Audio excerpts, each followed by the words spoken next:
আব্বু, ঈদটা চলে আসতো, তা আমারে কিছু জামা কাপড় কিনে দিবা না? হ্যাঁ, কি কইছো? বর্তমানে কানে যে ডিস্টার্ব দেওয়া শুরু করেছি, কানটা একটু দেখাবো ডাক্তারের, তাই টাকা পয়সা নেই।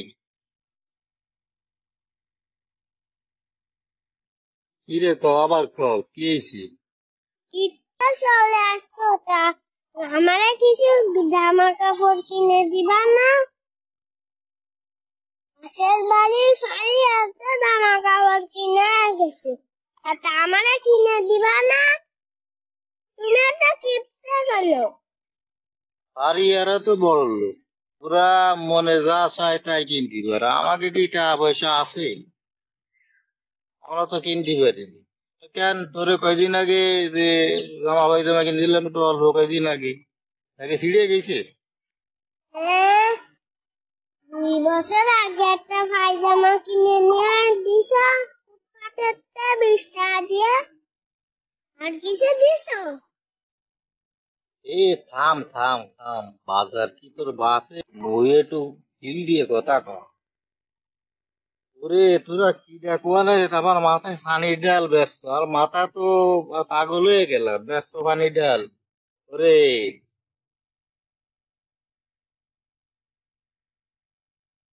তা তোমার কি কি লাগতে পারে ঈদের সময়? জামা, পায়জামা, জুতো, কানেরটা, মেকআপ, কসমেটিক। এ থাম থাম থাম, বাজার কি তোর বাপের? যা চাবি এমনি তাই নিয়ে চলে আসবি। মুই একটু হিল দিয়ে কথা কর। মানে ভাষার কাপড় কিনে দিবা। তুমি যদি না দাও তাহলে এইবার আমি বাড়িতে চলে যাব। খবরদার, বাড়িতে বসে এক পাও দিস। বাড়িতে চলে গেলে আর ওই 5,000 টাকা জায়গা 15,000 টাকা লাগবে না তোর খোঁজ করতে।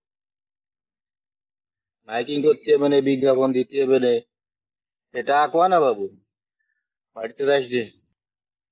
ডাক্তার থাক, আমি এবার বাড়িতে চলে যাব না রে, চিন্তা করে না।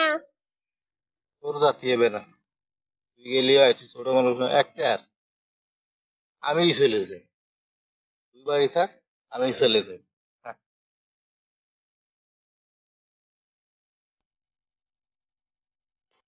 বাবু দাঁড়াও দাঁড়াও, তোমার কিছু কিনে দিতে হবে না? আমি বাড়ি চলে যাচ্ছি।